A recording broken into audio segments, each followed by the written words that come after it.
kuasa Khalik langit dan bumi, dan kepada Yesus Kristus anaknya yang tunggal Tuhan kita, yang dikandung daripada Roh Kudus, lahir dari anak darah Maria, yang menderita di bawah pemerintahan Pontius Pilatus, disalibkan, mati dan dikuburkan, turun ke dalam kerajaan maut, pada hari yang ketiga bangkit pula dari antara orang mati, naik ke surga, duduk di sebelah kanan Allah Bapa yang Maha Kuasa, dan akan datang dari sana untuk menghakimi orang yang hidup dan yang mati.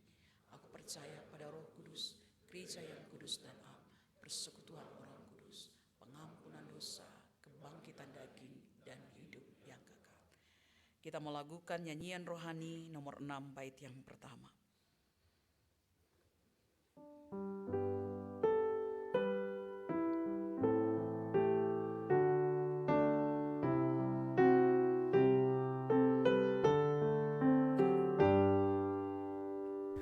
Dengarlah Allahmu esa, tiada taranya, duduslah keadaannya, muliakanlah namanya, tak gampang ia bagimu, hendaklah hatimu teguh, percaya dan menurut. Semangat, silakan duduk.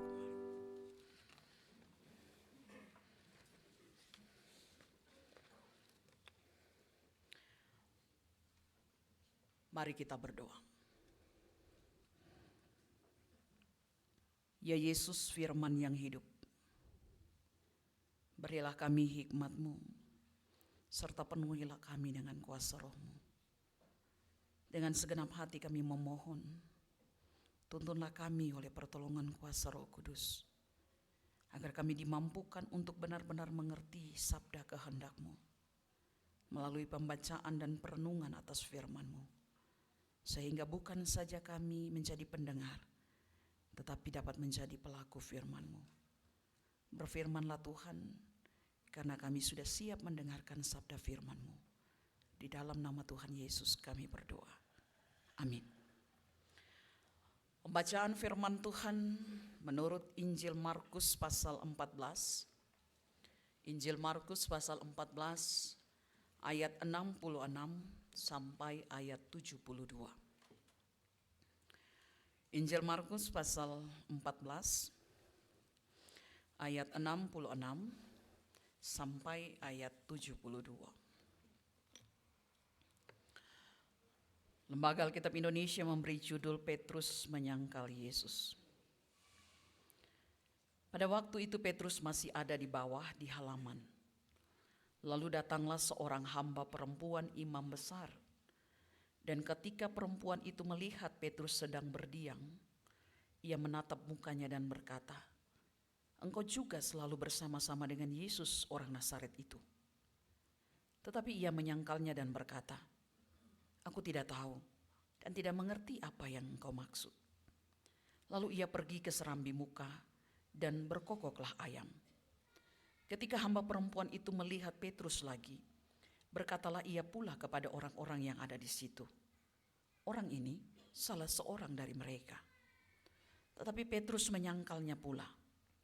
Tidak lama kemudian, orang-orang yang ada di situ berkata juga kepada Petrus, "Engkau ini pasti salah seorang dari mereka, apalagi engkau seorang Galilea." Maka mulailah Petrus mengutuk dan bersumpah, "Aku tidak kenal orang yang kamu sebut-sebut ini." Dan pada saat itu berkokoklah ayam untuk kedua kalinya. Maka teringatlah Petrus bahwa Yesus telah berkata kepadanya, "Sebelum ayam berkokok 2 kali, engkau telah menyangkal aku 3 kali." Lalu menangislah ia terseduh-seduh. Sampai di sini pembacaan Alkitab. Berbahagialah segala orang yang mendengar firman Allah serta memelihara dan melakukannya di setiap saat dengan sukacita. Haleluya. Haleluya, haleluya, haleluya.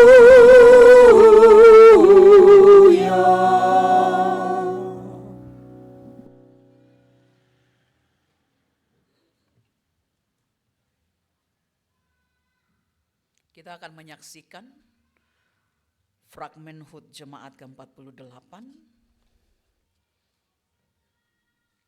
Silakan.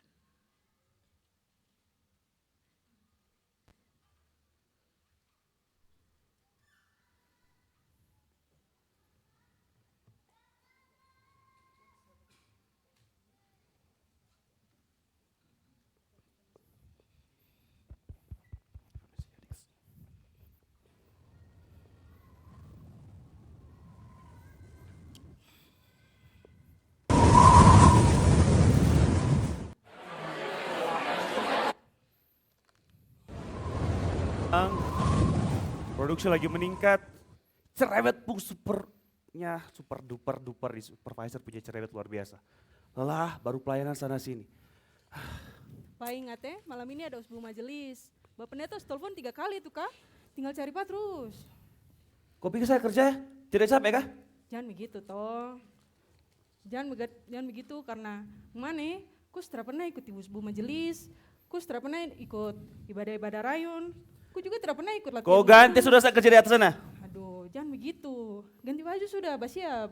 Kau terlalu teratur ya, cerewet sekali. Ku jangan lelah-lelah begitu. Malas nih kau. Begitu. Sampai mandi dulu.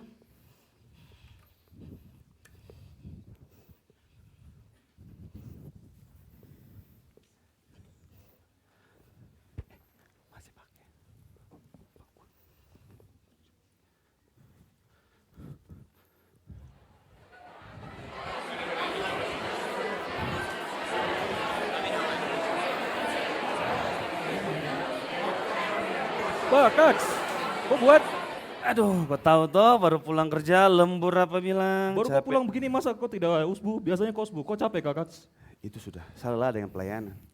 Memang kerja di Tembagapura ini beban berat, jangan Kaks tambah dengan beban agama lagi. Itu lagi. Mending sekarang Kaks ikut saya ke gym. Ada yang baru kah? Saya ada perem, siapa tahu Kaks cocok. Iya kah? Mari gas. Gas, ayo.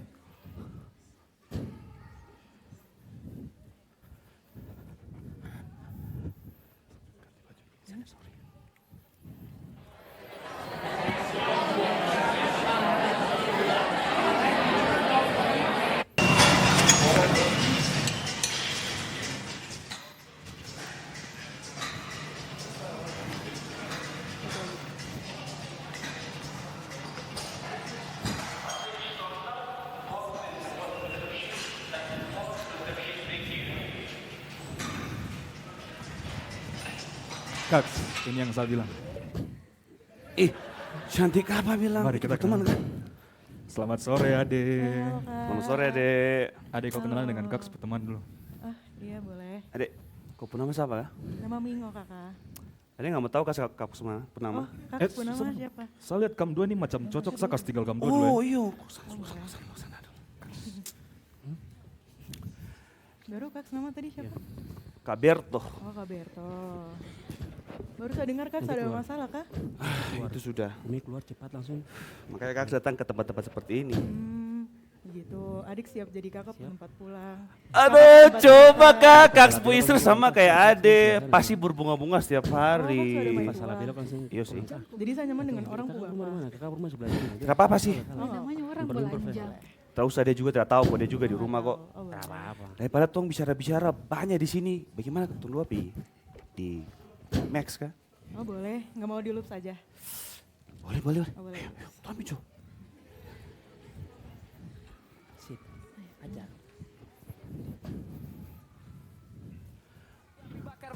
We gotta blast that shit.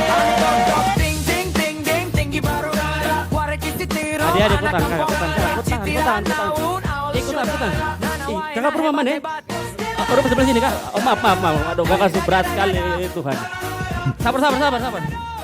Kau tenang, kita udah siram satu gelas dulu. Pelan saja, aman itu. Kau pegang gelas. Kalau ini gelas plastik kah? Gelas kaca? Oh, oke, kakak seberat sekali.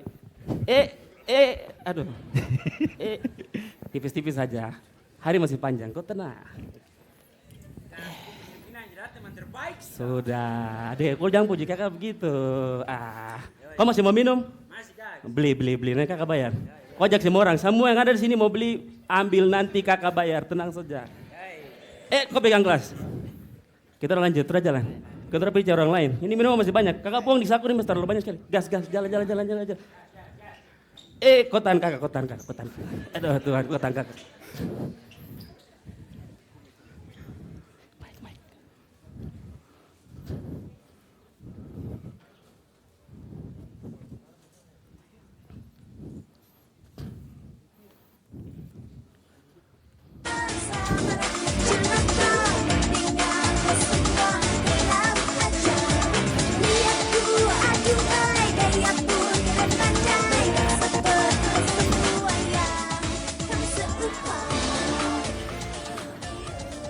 Gavin, kau lihat teman-teman PAM yang datang ibadah di sini.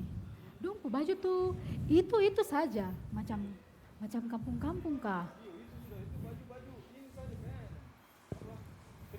Iyo, ini kan Tembagapura toh, harus bergaya sedikit kah? Iyo, ya itu lagi, ayo kita suruh pergi.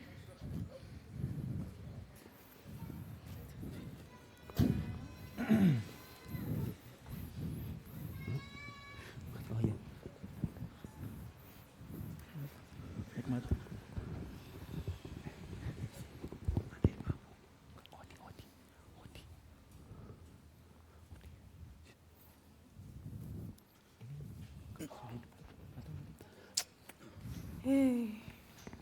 Aduh anak ini. Ku duduk sini. Mabuk terus. Duduk. Dan siapa saja dari tadi? Tidak tahu ada di mana nih ya, tunggu. Macam termuncul kah? Kau tidak pernah komunikasi dengan dia juga kah? Kok papa memang. Pak, kau dari mana saja? Kerja tuh? Kau lihat kau anak gini. Dia tinggal mabuk setiap hari. Oh, jadi kau mau kerja? Cuma masak saya terlihat kau anak. Ini bukan kau anak juga? Kau peran sebagai papa bagaimana? Saya kerja lembur setiap malam. Bagaimana ini? Bapak lagi. Kau siapa mau gosok? Kau apa? Kau percaya dia? Dia mabuk? Betul. Kau percaya dia? Serius? Kau percaya dia? Kau ada baku bau? Kau diam. Tunjuk, mana yang kau ada baku bau ini? Kau kira kau bisa percaya dia? Kulit kau anak kamu nih, kau tidak pernah bertegur kan? Saya benci kamu. Aduh, kau anak. Kau jatuh. Kau jatuh. Jangan begitu. Kau mabuk. Gimana ini sepuan? Terus kau pikir di tempat gym cuma ada laki-laki? Tidak perempuan? Peran saya capek ngurus rumah begini Aduh. sendiri. Aduh, gimana sih? Kau juga yang asal ngomong. Kau dulu susu. Aduh, saya bilang toh. Kau jangan Memang yang dia. Bapak Neta Kau bilang. jangan percaya dia. Yang saya sudah dengar Kau keluarga juga ini keluarga yang busuk, banyak. keluarga kotor. Ih, jijik lihat jemaat aja jijik. Lihat jijik sekali. Lihat, toh kapla apa ada anak kapla mabuk, bapak kapla bawa dengan perempuan di gym. Ih, sabar. Kau juga yang kau percaya dia. Sabar dulu Bapak. Percaya dia. Kita di sini bukan untuk tambah gaduh. Kita di sini untuk mendamaikan keluarga ini. Damai-damai apa terada? diam, Orang kau kotor. diam. Sudah kalau begitu majelis kita jalan. Ya sudah. Malam, Bapak Pendeta. Malam Pak Peter. Selamat masuk. Lihat mabuk lagi, aduh. Kau tegak. Anak ini apa ini? Mabuk baru baku tipu, aduh. Ini Bapak kita dengar dari luar rumah ini keluarga dari ribut-ribut. Sebenarnya ada apa? Suara tuh dengar sampai di riskem sana. Ini kenapa? Kalau ada masalah, ada pergumulan bisa cerita sama Bapak Pendeta, sama Bapak Majelis, supaya kita bicarakan baik-baik. Pak Pendeta macam tidak tahu saja rumah itu kalau tidak begini-begini bukan seni DP nama. Bapak Pendeta. Kau diam. Elek lagi nih Kau dia, diam, bapak kau diam, bau kau kah diam. bapak? Lu lihat sapu anak dia mabuk terus. Baru ini dia paling kasih urus tuh, jadi bikin malu kah? Lihat ini Bapak Pendeta. Lawan ini. Anak yang mana? Pak Pendeta. Bapak Ibu dan anak-anak, di sini Bapak mau sampaikan. Kita semua ini manusia yang lemah, itu benar. Tembagapura ini kota yang keras. Kau lemah, kota geser. Tapi tidak apa-apa. Ketika kita mudah tergoda oleh situasi lewat keadaan yang ada, Tapi ingat, ketika kita minta Tuhan hadir dalam kehidupan kita, percaya, maka Tuhan akan bertindak, berikan kemampuan, kesanggupan, serta iman untuk melalui setiap pergumulan yang kita hadapi. Pak Pendeta, saya sebenarnya juga minta maaf. Pak Pendeta tahu toh, saya kerja di atas tuh pulang malam lembur terus. Lelah, saya juga minta maaf. Saya tak sempat ikut pelayanan sama-sama majelis. Saya minta maaf. Pak juga minta maaf. Saya capek urus sapu anak mabuk, sapu anak buang-buang uang. Duh, saya terbawa sukacita dalam rumah ini. Minta maaf. Bapak dan Mama, saya juga minta maaf. Aduh Bapak, saya berat sekali. Saya minta maaf Bapak dan Mama, selama ini saya lari ke botol karena saya rasa di rumah nih tidak ada kedamaian. Bapak Pendeta, mungkin saya lewat depan gereja sama mabuk-mabuk, saya minta maaf. Bapak kok dengar? Gimana sedikit? Anak kemarin sedikit. Ah ya Bapak. Kristus datang bukan untuk orang yang merasa dirinya benar, tapi untuk yang terluka. Pak Pendeta juga ada luka. Tapi Pak Pendeta percaya ketika Tuhan hadir dalam kehidupan kita masing-masing, jemaat yang hadir hari ini, Tuhan telah lihat seberapa jauh kita jatuh, tapi lihat seberapa jujur kau mau pulang kepada Dia. Pak Pendeta mau kutip satu ayat buat keluarga, buat jemaat yang hadir di saat Minggu pagi hari ini dalam kitab Matius 11 ayat 28. Di sana Tuhan mengatakan, marilah kepadaku semua yang letih lesu dan berbeban berat, aku akan memberikan kelegaan kepadamu. Bapak Ibu, kan bisa damai kan? Bisa Pak Pendeta. Maafkan Bapak ya. Bapak Mama saya juga minta maaf ya. Nah, jemaat sekalian, pemulihan dimulai dari kejujuran. Mari kita berdoa kepada Tuhan supaya kita diberi kekuatan, kita diberi pengampunan agar iman kita dipulihkan.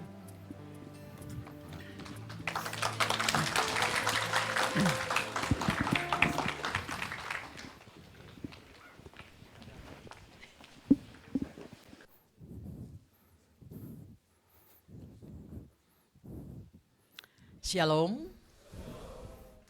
Bapak Ibu Saudara-saudari jemaat yang dikasihi dan diberkati Tuhan, ada sukacita hari ini? Haleluya.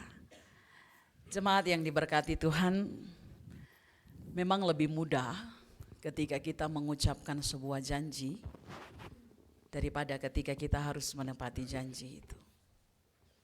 Ketika kita mengatakan janji, seringkali terdengar, terucap begitu manis, begitu menggiurkan, bahkan menghanyutkan. Tetapi menjadi pahit saat apa yang dijanjikan, apa yang diucapkan tidak seperti yang terjadi. Dalam bagian pembacaan firman Tuhan, peristiwa penyangkalan Petrus merupakan sebuah gambaran dalam kehidupan kita hari ini sebagai murid-murid Tuhan Yesus. Seringkali kita lebih cepat mengucapkan janji, tetapi akhirnya sulit untuk kita tepati. Pembacaan kita hari ini dari Injil Markus pasal 14 ayat 66 sampai 72. Tidak lepas dari pembacaan kita 2 minggu lalu. Ketika Yesus memperingatkan murid-muridnya bahwa pada malam ini kamu semua akan terguncang imannya. Pada saat itu, Petrus yang selalu tampil percaya diri, Petrus yang selalu lebih dulu mengungkapkan apa yang ada di dalam pikirannya, menyatakan sebuah janji kepada Tuhan. Dia berkata bahwa sekalipun atau biarpun mereka semuanya terguncang imannya, aku tidak. Bahkan ketika Yesus bilang, oh Petrus, saat ayam berkokok 2 kali kamu sudah menyangkal aku 3 kali. Petrus mulai bernada gombal. Petrus berkata kepada Yesus, sekalipun aku harus mati bersama dengan engkau. Aku tidak akan menyangkal engkau. Terdengarnya seperti gombal gitu ya. Kalau kita dengar dan baca baik-baik kalimat ini, kadang kita teringat ya, kalau orang lagi di mabuk cinta, biasanya ada ungkapan, demi ade abang rela mati gitu ya. Kalau tidak percaya belalah dada abang ini. Ya, setelah menikah berbeda, adik yang abang belah-belah. Ya, dengan air mata, dengan penderitaan, bahkan dengan tonjokan tinju gitu ya. Memang seringkali ucapan itu lebih indah ya. Tetapi ketika harus mempertanggungjawabkan apa yang dijanjikan itu tidak mudah. Petrus awalnya janji imannya tidak akan tergoncang. Ia berjanji sampai mati dia tidak akan menyangkal Yesus. Dalam pembacaan kita, baru saja datang seorang perempuan dalam status sebagai seorang hamba. Yang pada masa itu hamba itu tidak diperhitungkan. Bahkan perkataannya pun seringkali tidak digubris. Tetapi baru hamba perempuan ini datang dan berbicara kepada Petrus bahwa engkau bersama-sama dengan dia. Petrus sudah ciut nyalinya. Petrus mulai menyangkal Yesus. Ini bukan pengawal, ini bukan prajurit yang bertanya, ini hamba perempuan. Tetapi Petrus sudah mulai merasa takut. Sebenarnya bukan kepada hamba ini, tetapi kepada situasi yang ada pada saat itu. Mereka dikelilingi oleh begitu banyak orang dalam situasi yang mencekam di mana Yesus sedang diadili oleh imam-imam. Dan Petrus berada di sekitar Yesus. Setelah itu ayam berkokok. Dan 2 kali kemudian Petrus kembali menyangkal Yesus. Lalu berkokoklah ayam. Dan Petrus mengingat apa yang pernah dikatakan oleh Yesus. Dalam Injil paralel Injil Lukas 22 ayat 61 dikatakan berpalinglah Tuhan memandang Petrus. Maka teringatlah Petrus. Kita bisa melihat sebuah gambaran bahwa dalam penyangkalan itu sesungguhnya Petrus sedang berada bersama-sama dengan Yesus. Yesus tidak terlalu jauh dari tempat Petrus berdiam. Kata berdiam berarti dia sedang memanaskan diri di sekitar perapian. Karena pada waktu itu sudah malam. Dan ketika Petrus mengucapkan kata-kata penyangkalan, sesungguhnya Yesus juga sedang mengetahui. Karena itu Injil Lukas menyatakan bahwa Yesus berpaling memandang Petrus. Dan saat itu Petrus tersadar bahwa ia telah menyangkal Yesus sebanyak 3 kali. Sebagaimana yang telah diucapkan atau dikatakan Yesus sebelumnya. Dan ia menangis terseduh-seduh. Menangis terseduh-seduh berarti bukan hanya sekedar menitikan air mata. Tetapi orang yang menangis terseduh-seduh menyatakan suatu tangisan yang mendalam. Dalam sebuah penyesalan yang sungguh. Seperti seorang yang mengalami duka cita oleh karena peristiwa yang dia alami. Dan itu dialami, dirasakan oleh Petrus ketika ia telah sadar bahwa ia telah menyangkal Yesus. Ia telah gagal dalam mempertahankan iman percayanya dalam pengakuannya akan Yesus. Nah, saudara-saudari jemaat yang dikasihi Tuhan, melihat drama tadi tanpa menghakimi siapapun, kita hendak diajak melihat sebagian kecil saja dari begitu banyak kegagalan-kegagalan iman orang percaya. Kalau hari ini kita berkata, oh Petrus, kenapa kau harus menyangkal Yesus 3 kali? Pertanyaannya, sudah berapa kali saudara menyangkal Yesus? Hari ini kalau kita mau berefleksi dalam diri kita, berapa kali kita menyangkal Yesus dalam hidup kita? Berapa kali saya menyangkal Yesus ketika saya berada dalam kehidupan rumah tangga keluarga saya. Berapa kali saya menyangkal Yesus ketika saya berhadapan dengan tantangan dalam pekerjaan saya. Berapa kali saya menyangkal Yesus ketika saya berada dalam panggilan pelayanan saya. Bapak, Ibu, saudara-saudari yang dikasihi Tuhan, dalam setiap tugas tanggung jawab kita, seringkali kita diperhadapkan dengan situasi dan lingkungan yang menjadi faktor membawa kita jauh dari Tuhan. Membawa kita ada dan tergoncang dalam iman percaya kita kepada Yesus.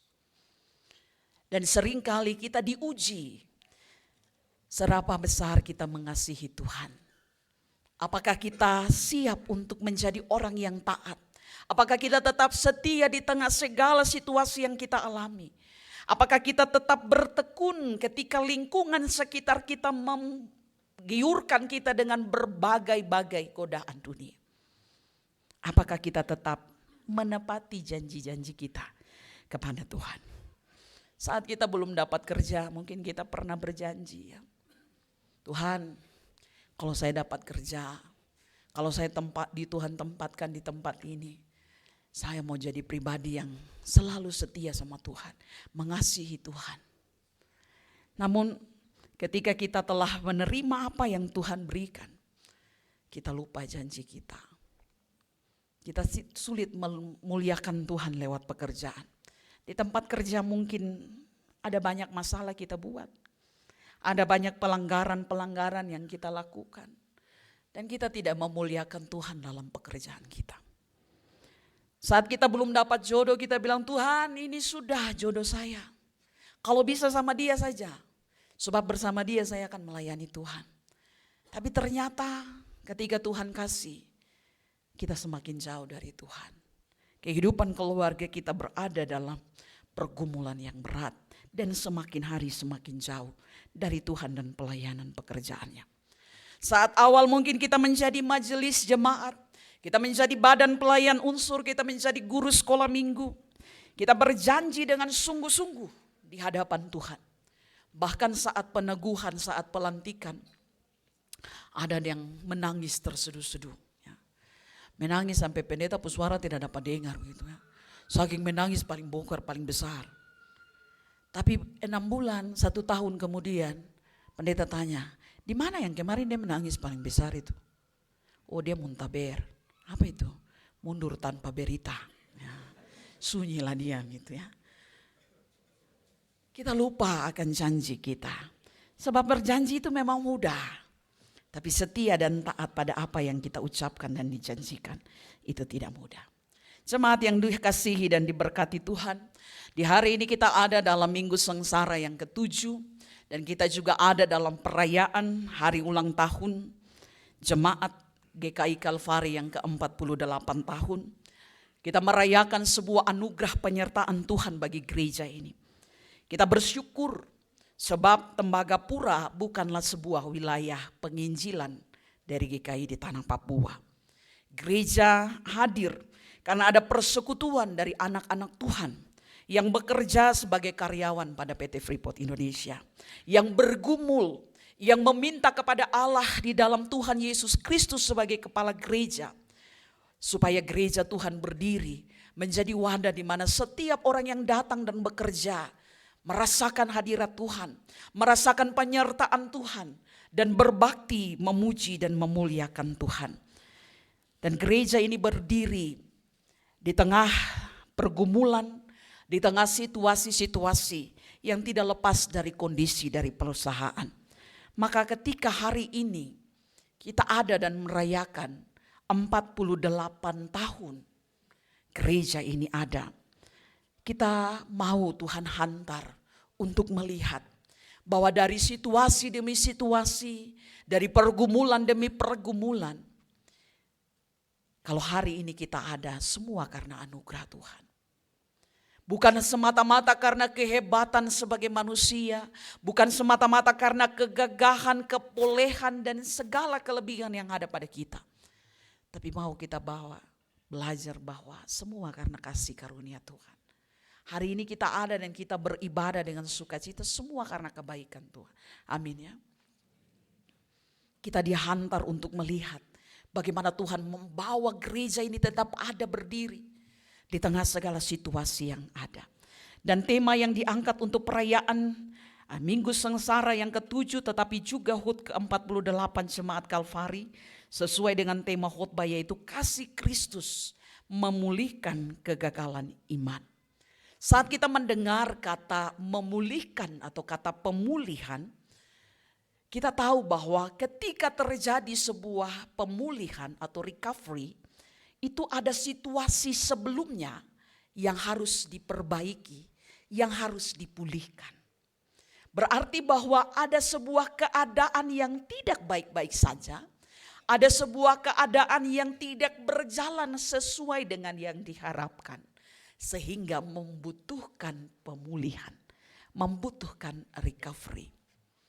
Kalau kita lihat hari ini kita beribadah di community hall dan gereja sedang ada dalam perbaikan atau recovery, ya kita bersyukur bahwa gereja juga saat ini dalam bentuk bangunan juga sedang ada dan diperbaiki, dibuat, dibaharui untuk dapat kita beribadah dengan nyaman, dengan penuh sukacita kepada Tuhan.